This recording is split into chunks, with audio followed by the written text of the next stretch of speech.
Secularism എന്ന വാക്കിനെ നമ്മൾ പലപ്പോഴും പുരോഗമന പ്രസ്ഥാനങ്ങൾ പോലും അല്ലെങ്കിൽ അങ്ങനെ ചിന്തിക്കുന്ന ആളുകൾ പോലും ശരിയായ അർത്ഥത്തിലാണോ എടുക്കാറുള്ളത് എന്നുള്ള കാര്യത്തിൽ എനിക്ക് സംശയമുണ്ട്.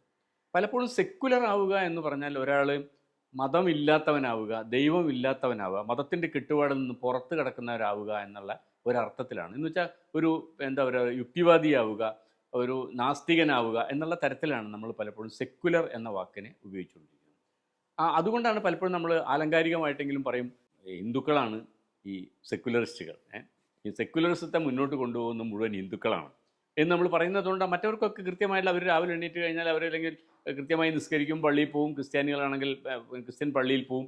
ഈ ചടങ്ങുകളൊന്നും അത്രയൊന്നും നിർബന്ധമില്ലാത്ത വിഭാഗമാണ് ഹിന്ദുക്കൾ എന്ന്. അവർക്ക് വേണമെങ്കിൽ ക്ഷേത്രത്തിൽ പോയാൽ മതി, അമ്പലത്തിൽ പോയാൽ മതി, വേണ്ടെങ്കിൽ പോണ്ട, കുറി തൊടണമെന്നില്ല, വിളക്ക് തൊഴണമെന്നില്ല. ഇങ്ങനെ ഒരുപാട് സ്വാതന്ത്ര്യം ഹിന്ദുക്കൾക്കുണ്ട്. അപ്പോൾ ഈ സ്വാതന്ത്ര്യം ഉള്ളത് കൊണ്ട്, അതായത് മതത്തിൻ്റെ ചിട്ടകളെ പാലിക്കാതെ ജീവിക്കുന്ന ഒരു സ്വാതന്ത്ര്യം ഉള്ളത് കൊണ്ട് അതിനെയാണ് സെക്യുലറിസം എന്ന് നമ്മൾ പലപ്പോഴും തെറ്റിദ്ധരിക്കാറുണ്ട്. അതൊരു തെറ്റായ ധാരണയാണെന്ന് എനിക്ക് തോന്നുന്നു. സെക്യുലറിസം എന്ന് പറയുമ്പോൾ അത് ഇന്ത്യൻ കോണ്ടക്സ്റ്റിൽ, ഇന്ത്യയിൽ ഇപ്പോൾ ഗാന്ധിജിയുടെ നേതൃത്വത്തിൽ നടത്തിയ സ്വാതന്ത്ര്യ സമരത്തിൻ്റെ ആ കാലത്ത് നമ്മൾ രൂപപ്പെടുത്തിയ സെക്യുലറിസം ആണെങ്കിലും ശരി, അല്ലെങ്കിൽ അമേരിക്കയിലൊക്കെ ഇപ്പോൾ അമേരിക്കൻ ജനാധിപത്യത്തിലൊക്കെ ഇപ്പം നിലനിൽക്കുന്ന സെക്യുലറിസം ആണെങ്കിൽ ശരി, സെക്യുലറിസം എന്ന് പറയുന്നത് സെക്യുലറിസ്റ്റുകൾക്ക് ദൈവമുണ്ട്. സെക്യുലറിസ്റ്റുകൾ ദൈവമില്ലാത്തവരല്ല. അതായത് ഇഷ്ടമുള്ള മതത്തിലും ദൈവത്തിലും വിശ്വസിക്കാനും, ഇനി ഒരു മതത്തിൽ നിങ്ങൾക്ക് വിശ്വാസം ഇല്ലെങ്കിൽ അങ്ങനെ വിശ്വസിക്കാതിരിക്കാനും ഉള്ള സ്വാതന്ത്ര്യത്തിൻ്റെ പേരാണ് സെക്യുലറിസം. അതുകൊണ്ട് കൃത്യമായിട്ട് മതപരമായിട്ടുള്ള എല്ലാ ചടങ്ങുകളും പാലിക്കുകയും ഒക്കെ ചെയ്തുകൊണ്ട് ജീവിക്കുന്ന മുസ്ലിങ്ങൾ ഒക്കെ സെക്യുലറിസത്തിന് അപകടകാരികളാണ് എന്ന് നമ്മൾ പറയുന്നതിൽ അർത്ഥമില്ല. സെക്യുലറിസത്തിന് അപകടകാരികളാവുന്ന എപ്പോഴാണ്? അവരുടെ മതത്തിൽ വിശ്വസിക്കുന്നതോടൊപ്പം തന്നെ തൊട്ടടുത്ത് താമസിക്കുന്ന മറ്റൊരു മതക്കാരനെ അവൻ്റെ മതം അനുസരിച്ച് ജീവിക്കുന്നതിൽ അവൻ തടസ്സം സൃഷ്ടിക്കുന്നുണ്ടെങ്കിൽ മാത്രമേ സെക്യുലറിസത്തിന് അവർ വിരോധികളായിട്ട് മാറുന്നുള്ളൂ. അതുകൊണ്ട് ഈ ഇന്ത്യൻ അവസ്ഥയിൽ ഇപ്പോൾ വന്നിരിക്കുന്ന ഒരു കാര്യം, പ്രത്യേകിച്ചും മുസ്ലിം വിഭാഗങ്ങൾക്ക് സെക്യുലർ ആണ് എന്ന് തെളിയിക്കാൻ വേണ്ടിയിട്ട് ഒരു സ്വാതന്ത്ര്യദിനം വന്നു കഴിഞ്ഞാൽ ആ സ്വാതന്ത്ര്യദിന ആശംസ ഞാൻ അയച്ചില്ലെങ്കിൽ ചിലപ്പോൾ ഞാൻ മറന്നുപോകും. എന്നാൽ അതിൽ വലിയ കുഴപ്പമില്ല. പക്ഷേ എൻ്റെ സുഹൃത്ത് അബ്ദുറഹിമാൻ ആണെങ്കിൽ, മുഹമ്മദ് ആണെങ്കിൽ, അയാൾ സ്വാതന്ത്ര്യദിനത്തിന് ഒരു ആശംസ അയച്ചിട്ടില്ലെങ്കിൽ അവനപ്പോൾ പാകിസ്ഥാനിയായി മാറുമോ എന്നുള്ള പേടിയിലാണ് പലപ്പോഴും ആളുകൾ നിൽക്കുന്നത്. ആ ഒരു സാഹചര്യം നമുക്ക് എന്താ പറയുക, ആരോഗ്യകരമായിട്ടുള്ള ഒരു സാഹചര്യം ആണ് എന്നെനിക്ക് തോന്നുന്നില്ല. മാത്രമല്ല, യഥാർത്ഥത്തിൽ ഇന്ത്യൻ സെക്യുലറിസത്തിന് വേണ്ടി, അല്ലെങ്കിൽ ഇന്ത്യ ഒരു സെക്യുലറിസ്റ്റ് രാജ്യമായിട്ട് നിലനിൽക്കാൻ വേണ്ടിയിട്ട് വലിയ ത്യാഗം സഹിച്ച ആളുകളാണ് മുസ്ലിങ്ങൾ. നമ്മൾ പലപ്പോഴും പറയാറുണ്ട് പാകിസ്ഥാൻ വിഭജിച്ച് അങ്ങോട്ട് പോയി, ബാക്കിയുള്ളത് ഇന്ത്യയാണ്, അത് ഹിന്ദുക്കൾക്ക് അവകാശപ്പെട്ടതാണ് എന്ന് നമ്മൾ പറയാറുണ്ട്. പക്ഷെ ലോകത്ത് തന്നെ പാകിസ്ഥാനേക്കാൾ കൂടുതൽ മുസ്ലിം ജനസംഖ്യയുള്ള പ്രദേശമാണ് ഇന്ത്യ. മുസ്ലിം ജനസംഖ്യ മുഴുവനും പാർട്ടീഷൻ സമയത്ത് പാകിസ്ഥാനിലേക്ക് പോകാൻ വേണ്ടി തീരുമാനിക്കാമായിരുന്നു. അവർക്ക് ഒരു ഓപ്ഷൻ അവർക്കുണ്ടല്ലോ, വേണമെങ്കിൽ അങ്ങോട്ട് പോകാം, അല്ലെങ്കിൽ എവിടെ നിൽക്കാം. നേരെ മറിച്ച് ഇന്ത്യയിൽ ഹിന്ദുക്കൾക്ക് ആ ഓപ്ഷൻ ഇല്ല, അവർക്കാകെ ഇവിടെ നിൽക്കാനേ പറ്റുള്ളൂ. അങ്ങനെ ഒരു ഓപ്ഷൻ ഉണ്ടായിട്ടും അവർ പാകിസ്ഥാനിലേക്ക് പോകണ്ട എന്ന് തീരുമാനിക്കുമ്പം എന്തുകൊണ്ടായിരിക്കും അവരങ്ങനെ തീരുമാനിച്ചിട്ടുണ്ടാവുക? ഒന്നാമത്തെ കാര്യം എന്താ വെച്ചാൽ, അവർക്ക് ഇന്ത്യയുടെ ജനാധിപത്യത്തിലും ഇന്ത്യയുടെ സെക്യുലറിസത്തിലും ഇന്ത്യയുടെ സ്വാതന്ത്ര്യ സമരത്തിന് നേതൃത്വം കൊടുത്ത ഗാന്ധിജി അടക്കമുള്ള നേതാക്കന്മാരുടെ പ്രവർത്തനത്തിലും കോൺഗ്രസിൻ്റെ പ്രവർത്തനത്തിലും ഒക്കെ അത്രയേറെ വിശ്വാസമുള്ളത് കൊണ്ടാണ്. ഈ രാജ്യം ഒരു ജനാധിപത്യ രാജ്യമായിട്ടും മതനിരപേക്ഷ രാജ്യമായിട്ടും നിലനിൽക്കും, ഞങ്ങളുടെ ഭൂമിക്കും സ്വത്തിനും ജീവനും യാതൊരു തകരാറും ഇവിടെ സംഭവിക്കില്ല എന്ന പൂർണ്ണബോധ്യമുള്ളത് കൊണ്ടാണ് അവരിവിടെ നിന്നത്. ആ വിശ്വാസത്തെ നമ്മൾ മാനിക്കേണ്ടിയിരിക്കുന്നു. രണ്ടാമത്തെ ഒരു കാര്യം എന്താ വെച്ചാൽ, അഥവാ അവർ ഇന്ത്യയിൽ അന്നുണ്ടായിരുന്ന മുസ്ലിങ്ങളെല്ലാവരും കൂടി പാകിസ്ഥാനിലേക്ക് പോയിരുന്നെങ്കിലോ, ഇന്ത്യ ഇന്നൊരു ഒരു സെക്യുലർ രാജ്യമായിട്ട് നിലനിൽക്കുമായിരുന്നില്ല. അപ്പം തന്നെ ഇന്ത്യ ഒരു ഹിന്ദുരാഷ്ട്രമായിട്ട് മാറി കഴിഞ്ഞിട്ടുണ്ടാവുമായിരുന്നു. അപ്പോൾ യഥാർത്ഥത്തിൽ ഇന്ത്യ ഇന്നും ഒരു ഹിന്ദുരാഷ്ട്രമല്ലാതെ നിലനിൽക്കുന്നതിൻ്റെ വലിയ ഒരു ക്രെഡിറ്റ് നമ്മൾ കൊടുക്കേണ്ടത് ഇന്ത്യയിലെ മുസ്ലിങ്ങൾക്കാണ് എന്ന് പറയേണ്ടി വരും. മാത്രമല്ല, അവർ സ്വന്തം മതത്തിൻ്റെ പേരിലുള്ള ഒരു മതരാഷ്ട്രത്തെയാണ് അവർ നിഷേധിച്ചത്. ഞങ്ങൾക്ക് അങ്ങനെ ഒരു ചോയ്സ് വേണ്ട, ഞങ്ങൾക്ക് വേണ്ടത് ഒരു ജനാധിപത്യ മതേതര രാജ്യമാണെന്ന് തീരുമാനിച്ചൊരു വിഭാഗമല്ലേ അവർ. അതെ. അപ്പോൾ അവരുടെ മുമ്പിൽ രണ്ട് ചോയ്സ് ഉണ്ട്. ഒന്നുകിൽ അവർക്കൊരു മതരാഷ്ട്രത്തിലേക്ക് പോകാം, അവരുടെ മതത്തിൻ്റെ എല്ലാ കാര്യങ്ങളും അംഗീകരിക്കുന്ന ഇസ്ലാമിക രാഷ്ട്രം എന്നുള്ള തരത്തിൽ ഡെവലപ്പ് ചെയ്ത് വരാൻ പോകുന്ന ഒരു മതരാഷ്ട്രത്തിലേക്ക് പോകാം, അല്ലെങ്കിൽ അവർക്ക് ജനാധിപത്യ രാജ്യത്ത് നിൽക്കാം.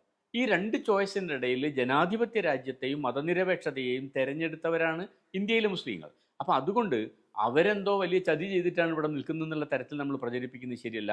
അവർ ഇന്ത്യൻ ജനാധിപത്യത്തിൻ്റെയും ഇന്ത്യൻ സെക്യുലറിസത്തിൻ്റെയും ഭാഗമാണ്.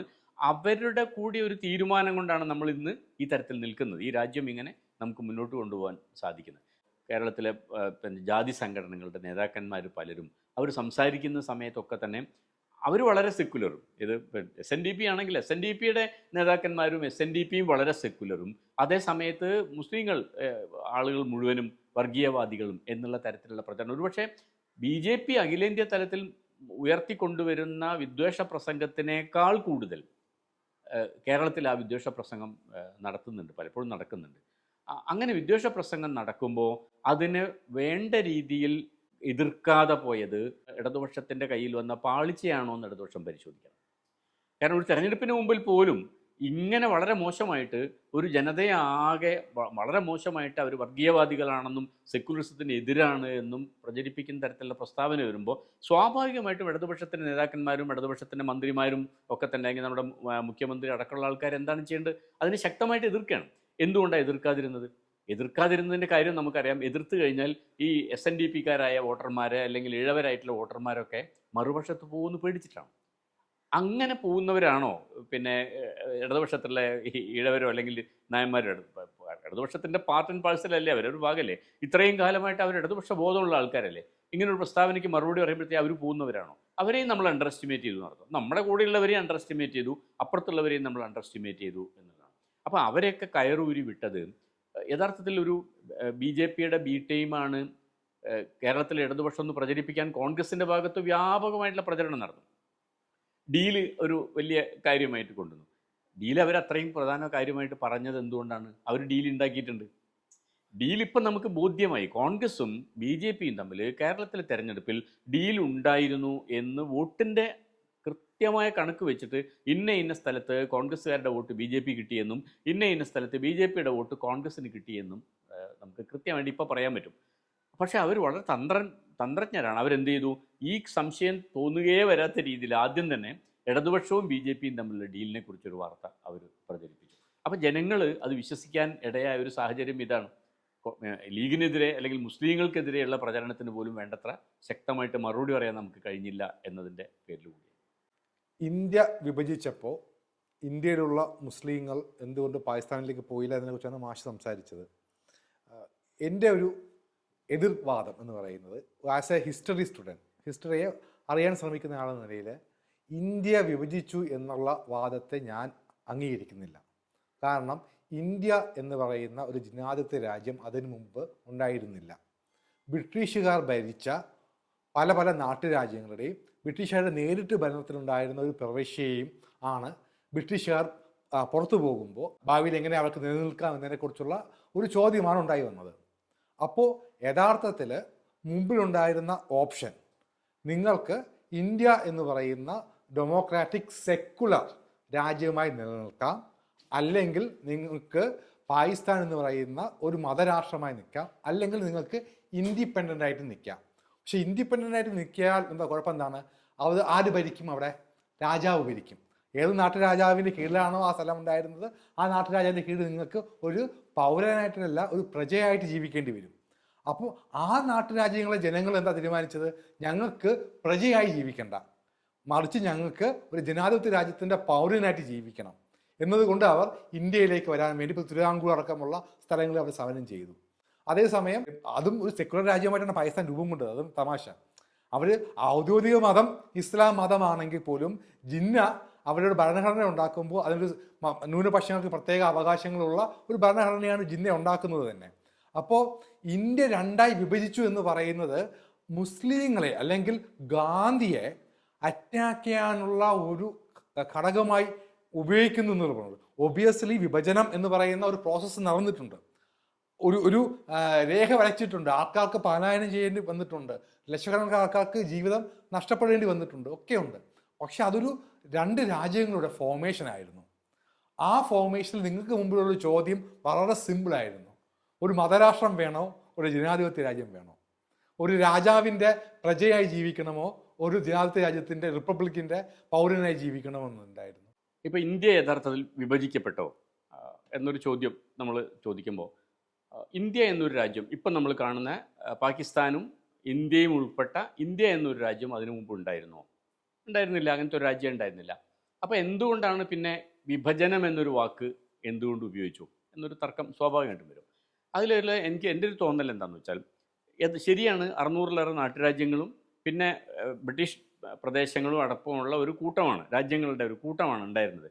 പക്ഷേ ഒരു നീണ്ട കാലത്തെ സ്വാതന്ത്ര്യ സമര പ്രസ്ഥാനം ഇന്ത്യ എന്ന് പറയുന്ന ഒരു കോൺസെപ്റ്റിന് ഡെവലപ്പ് ചെയ്തിട്ടുണ്ടായിരുന്നു. അത് ആദ്യഘട്ടത്തിൽ ഗാന്ധിജിയും ജിന്നയും ഒരുമിച്ച് നേതൃത്വം കൊടുത്തിട്ടുള്ള ഒരു ഒരു ഒരു ഒരു പ്രസ്ഥാനമാണ്. പിന്നീട് പിന്നെ ജിന്ന വേറെ പോയിട്ട് ലീഗിൻ്റെ പ്രവർത്തനങ്ങൾ നടത്തുകയും അതുപോലെ പിന്നെ ഹിന്ദു മഹാസഭ അതിൻ്റെ പ്രവർത്തനങ്ങൾ നടത്തുകയും ഒക്കെ ചെയ്തെങ്കിൽ പോലും അവരൊക്കെ സ്വാതന്ത്ര്യം എന്ന് പറയുന്ന ഒരു സ്വപ്നത്തെ നെയ്തെടുത്ത് അവതരിപ്പിച്ചത് ഈ വലിയ ഭൂപ്രദേശത്തെ ഒരുമിച്ച് കണ്ടുകൊണ്ടാണ്. അപ്പോൾ യഥാർത്ഥത്തിലുള്ള ഇന്ത്യ എന്ന് പറയുന്നത് ഒരു എൻറ്റിറ്റി അല്ല, ഒരു ഭരണകൂടമായിട്ട് എൻറ്റിറ്റി വന്നിട്ടില്ലെങ്കിൽ പോലും ഒരു സ്വാതന്ത്ര്യത്തിൻ്റെ സ്വപ്നമുണ്ടല്ലോ, ആ സ്വാതന്ത്ര്യത്തിൻ്റെ സ്വപ്നത്തിൽ ഈ വിശാലമായിട്ടുള്ള ക്യാൻവാസ് ഉണ്ടായിരുന്നു. അതേപോലെ തന്നെയാണ് വിഭജനം എന്ന് പറയുന്നത്. ഇപ്പം നമ്മുടെ ഇന്ത്യയുടെ ചരിത്രം നമ്മൾ എടുത്ത് പരിശോധിക്കുമ്പോൾ ഇപ്പം മുഗൾ സാമ്രാജ്യത്തിൻ്റെ കാലം വരുന്നു, അല്ലെങ്കിൽ വ്യത്യസ്തമായിട്ടുള്ള ഭരണകൂടങ്ങൾ വരുന്നു. ഇതൊന്നും അറിയാതെ ജീവിച്ചവരാണ് നമ്മുടെ നാട്ടിൻപുറത്തെ ആൾക്കാർ. ആരാണ് ഭരിക്കുന്നത്, ഔറംഗസേബാണോ, ഷാജഹാനാണോ, അല്ലെങ്കിൽ വേറെ ശിവജിയാണോ, വേറെ ആരെങ്കിലും വന്നോ, ഇതൊന്നും അവരെ ബാധിക്കുന്ന ഒരു പ്രശ്നമല്ല. കാരണം അവരുടെ മുമ്പിലുള്ള യഥാർത്ഥത്തിലുള്ള എൻറ്റിറ്റി എന്താണ്? അവരുടെ നാടാണ്. അത് ഒരേ ഭാഷ സംസാരിക്കുന്ന ഒരു പ്രത്യേക ആളുകൾ കൂട്ടം നിൽക്കുന്ന ഒരു ഗോത്ര ജീവിതം പോലെ ഒരു കെട്ടുപാടുണ്ട്, ഒരു പഞ്ചായത്ത് ഉണ്ടാവും, ഗ്രാമം ഉണ്ടാവും, അതിൻ്റെ മുഖ്യനുണ്ടാവും, ചന്തയുണ്ടാവും, ഇങ്ങനൊരു ജീവിതമാണ്. ആ ജീവിതത്തിന് മുറിവ് പറ്റുമ്പോഴാണ് അവർ വിഭജനത്തെ അറിയുന്നത്. അതാണ് ഇന്ത്യ. മക്മോഹൻ രേഖ വരച്ചിട്ട് പാർട്ടീഷൻ നടക്കുന്ന സമയത്ത് എന്താ സംഭവിച്ചത്? പഞ്ചാബിലാണെങ്കിലും ബംഗാളിലാണെങ്കിലും അതുപോലെ സ്ഥലം ഈ ജീവിതത്തിന് മുറിവ് പറ്റി. ഇന്നലെ വരെ ഒരുമിച്ച് ഇപ്പുറത്തൊരു വീടും അപ്പുറത്തൊരു വീടും താമസിച്ചിട്ട് ഈ റോഡ് അതിർത്തിയായിട്ട് വെക്കുമ്പോൾ അപ്പുറത്ത് നമ്മുടെ വീട്ടിൽ സ്വന്തം ബന്ധുക്കളുടെ വീട്ടിലേക്ക് നമുക്ക് പോകണമെങ്കിൽ നമുക്ക് വിസ എടുക്കണമെന്നോ അല്ലെങ്കിൽ പാസ്പോർട്ട് വേണമെന്നോ ഒക്കെ ഒരു നിയമം വരുന്ന സമയത്ത് അവിടെയാണ് യഥാർത്ഥത്തിൽ നമ്മൾ മുറിവ് അനുഭവിച്ചത്.